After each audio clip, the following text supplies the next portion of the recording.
সাংসদ অভিষেক বন্দ্যোপাধ্যায় ও সাংসদ কল্যাণ বন্দ্যোপাধ্যায়কে ব্যক্তিগত আক্রমণের প্রতিবাদে রাজপথে নামল কলকাতার ৯ নম্বর ওয়ার্ড তৃণমূল কংগ্রেস কমিটি। সোমবার দলীয় নির্দেশে রাজ্য জুড়ে প্রতিবাদে সামিল হল তৃণমূলের কর্মী সমর্থক ও পৌর প্রতিনিধিগণ। সেই মতো ৯ নম্বর ওয়ার্ডের পৌরমাতা মিতালি সাহার উদ্যোগে প্রতিবাদ পদযাত্রার আয়োজন করা হয়। এদিনের এই পদযাত্রায় বহু দলীয় কর্মী সমর্থক অংশগ্রহণ করে।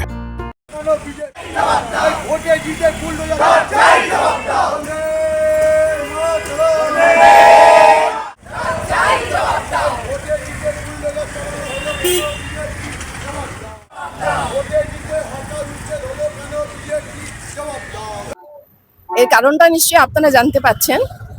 ৪ঠা মে আমাদের তো ভোট গণনার পর আমরা জানতে পেরেছি যে আমরা ক্ষমতায় আসতে পারিনি। আমরা ৮০টা সিট পেয়েছি এবং ওনারা ২০৮+ সিট পেয়েছেন। আমরা কোনো প্রতিবাদ করিনি, কোনো আন্দোলন করিনি, আমরা সব মেনে নিয়েছিলাম। কিন্তু পরবর্তীকালে তাদের একটাই কাজ বা একটাই লক্ষ্য হয়ে দাঁড়িয়েছে, যেটা হচ্ছে কি রিভেঞ্জ। ওনারা এখন কাজ করুন, নতুন এসছেন, ১৫ বছর আমাদের দিদি কাজ করেছেন। পশ্চিমবঙ্গবাসী ১৫ বছর আমাদের দিদিকে রেখেছিল, কারণ দিদি মানুষের জন্য কাজ করছিলেন। আমাদের মা মাটি মানুষের সরকার, আমাদের দিদি মানুষের পাশে ছিলেন।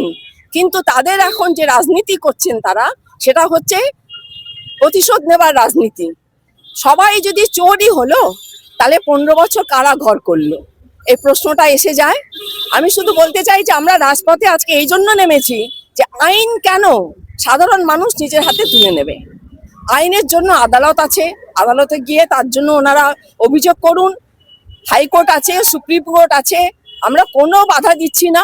যদি কোথাও কোনো ভুলভ্রান্তি হয়ে গিয়ে থাকে, তার জন্য আমরা ক্ষমা প্রার্থী।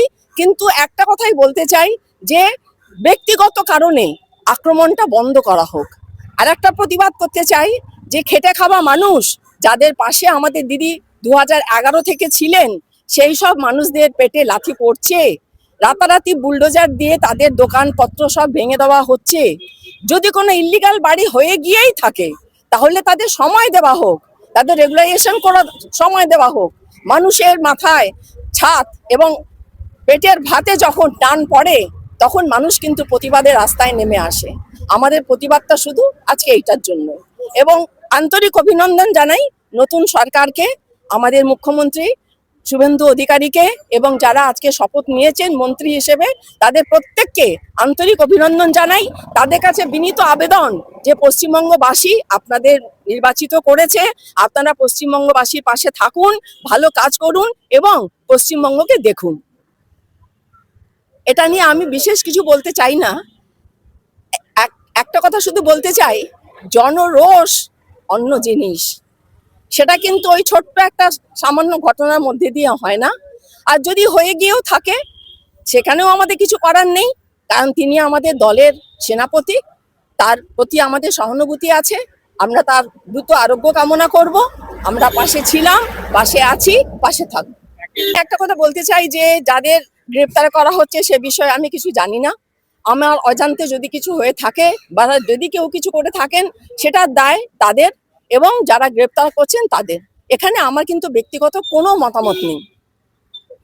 অবশ্যই দাবি তো আমরা করবই।